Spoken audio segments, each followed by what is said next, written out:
Welcome back to the Deep Dive. Really glad you could join us again. Great to be here. Today we're getting into something, well, pretty fascinating and definitely unique. It's a piece called The Zombie Broadcast, a Manifesto of Sovereign Erosion. Just the title alone, right? It definitely makes you stop and think. Exactly. Huh. It's by Saikou Venga from Bibebibebibe Magazine, published back in September 2025.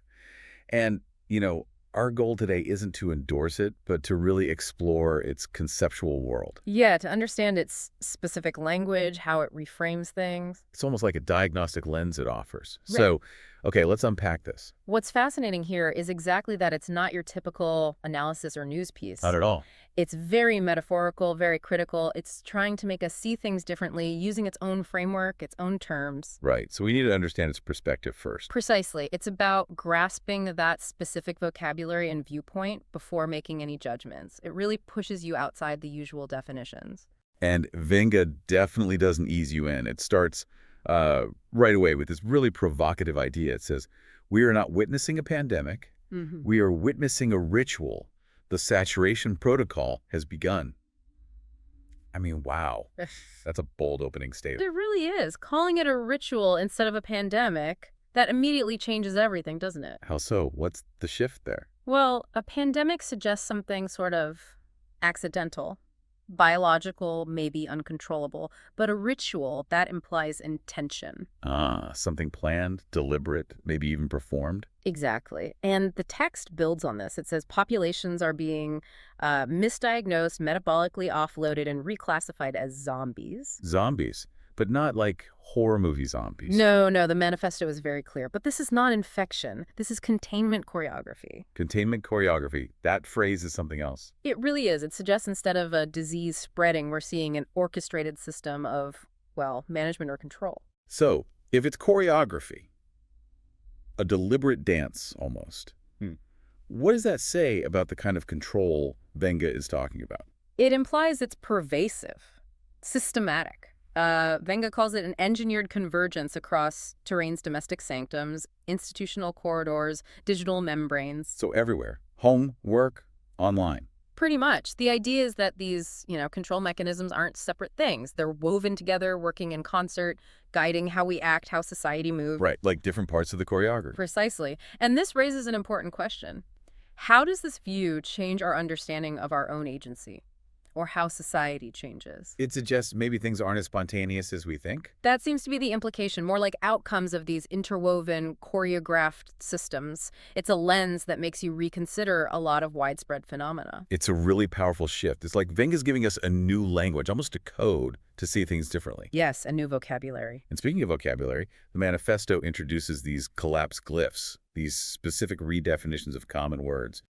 That's a core part of it. So let's look at how these glyphs change things. How do they alter our perception when we use Venga's definitions? Let's break a few down. First, bioweapon. Okay. Venga says it's not a virus, but a convergence of systems, medical, mythic, infrastructural, weaponized to erode sovereign agency. That's much bigger than just a virus. It's incredibly broad by putting mythic in there alongside medical and infrastructure. Mythic. Yeah. Like stories, beliefs. Exactly. Venga seems to be saying that narratives, cultural beliefs, even shared ideas or fictions can be weaponized, just as potent as a physical thing in eroding our sovereign agency. Our ability to think and act for ourselves. Right. So the critique isn't just about physical dangers. It's also about the stories, the structures, the very ideas that shape how we see ourselves and the world. That's a profound shift. So it's about what disarms us conceptually, not just physically. Okay, and that continues with the main term, right? Zombie condition. Yeah. Defined as a broadcast state, participants stripped of diagnostic clarity, trapped in echo loops of institutional misrecognition. This isn't about literal zombies, then. Not at all. It's metaphorical. A broadcast state suggests being passive receivers, like information or commands are just beamed in, You lose your own clarity? Yes, stripped of diagnostic clarity, and then trapped in echo loops of institutional misrecognition. It implies the systems meant to help or define us actually misunderstand us. They trap us in wrong definitions. Kind of. Like official labels or diagnoses might actually obscure the truth of an individual situation rather than clarifying it. It's a strong critique of systemic labeling. Which, I guess, leads right into how illness is viewed. undiagnosed diseases, Mm. redefined as ritualized decay, symptoms of systemic saturation, not biological failure. Oh, So the system is sick, not just the person. that seems to be the idea. Ritualized decay suggests these widespread, maybe mysterious ailments aren't just bad luck for individual. But predictable outcomes, almost like ceremonies. Perhaps. Predictable results of a larger system reaching its limit, its saturation point. So yeah, the focus shifts from individual biology failing to the collective environment or society being under stress. The system showing its cracks through people's health. That's one way to read it. It frames illness as a symptom of a larger imbalance. Okay, and the big one, pandemic. We've all lived through that term recently. Indeed. Venga defines it as a mythic indictment. The apocalypse is not coming, it is already coded into the terrain. It's heavy. Not just a health crisis, but a judgment. A mythic indictment, yeah. That elevates it way beyond just epidemiology, doesn't it? It makes it culturally, existentially significant. But it's revealing something deeper. Exactly, suggesting it's not just some external threat that appeared, but a manifestation of vulnerabilities already present, already coded into the terrain, into the fabric of society. And the apocalypse part. Not coming, it is already coded. Right. The implication seems to be that the potential for collapse, the apocalypse, isn't some future event we're waiting for. It's latent, always here, revealed by crises like these. Wow, that really challenges the idea that everything's basically stable until something breaks it. It absolutely does. It questions those narratives of constant progress and security. It's a very profound reframing. These glyphs, taken together, they paint a picture of, Yeah. well, a world where our individual agency feels like it's constantly being chipped away at by the system. It's a strong critique along those lines, yes. Which brings us to Venga's critique of the structures themselves, this thing called the actor convergence protocol. Right. The text says, institutions, avatars, and sovereigns converge. Their rituals saturate the field, their diagnostics collapse the sanctuary. That sounds like everything blending together. It does sound like a kind of totalizing system, where the lines blur between governments, our online selves, maybe even individual power centers, the sovereign? They're not just existing side by side. No, converge suggests they're actively working together, collaborating.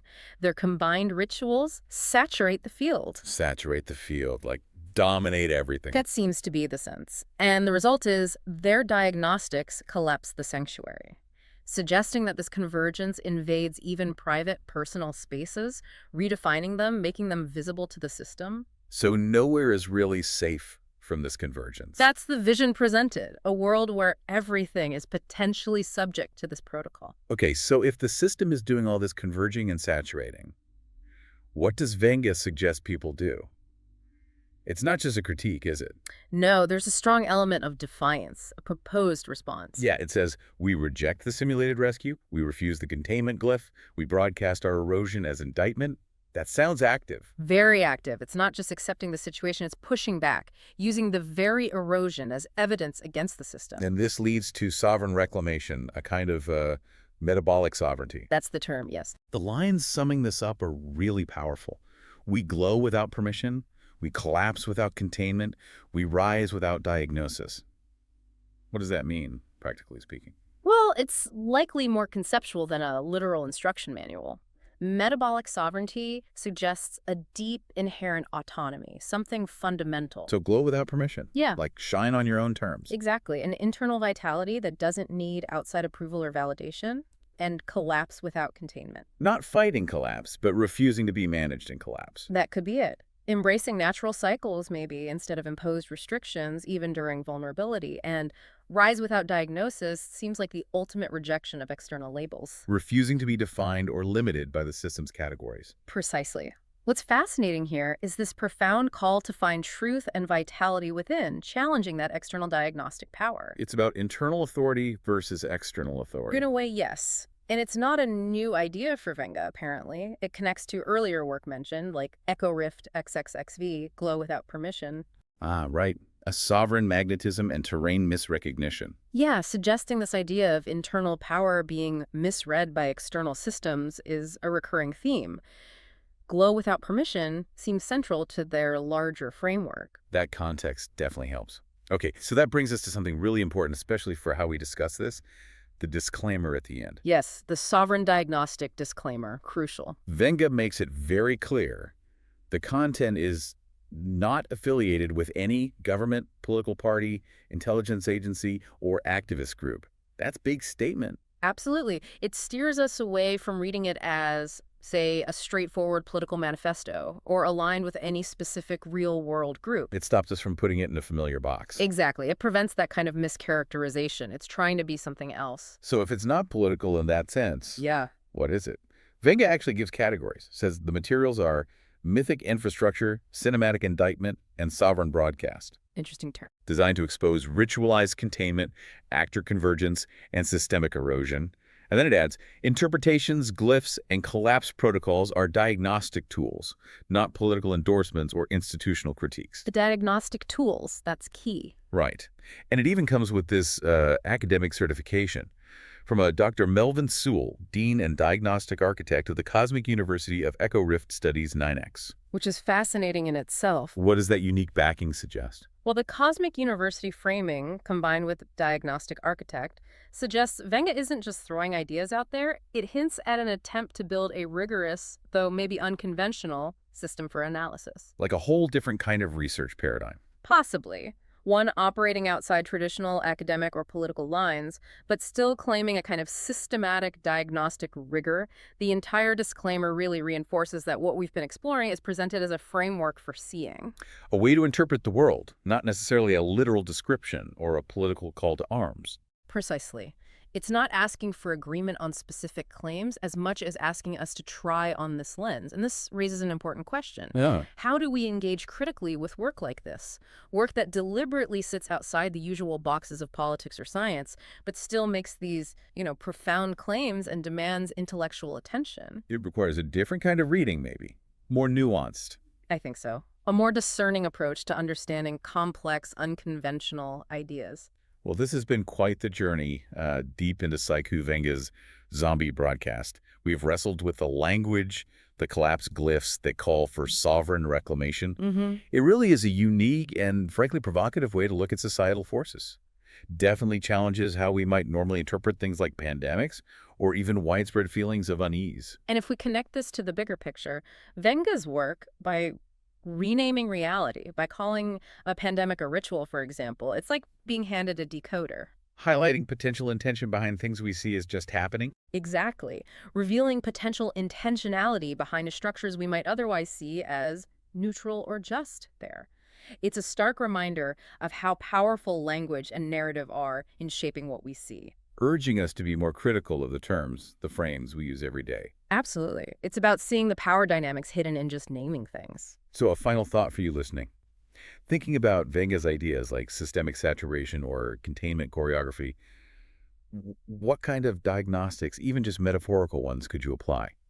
Interesting question. How might you interpret certain patterns in society or even in your own life if you used a different lens? What if you viewed something not as random but as part of a larger, ritual, as Venga puts it? It certainly shifts the perspective. Yeah, something to think about. Keep that curiosity alive, keep asking questions, and keep thinking for yourself.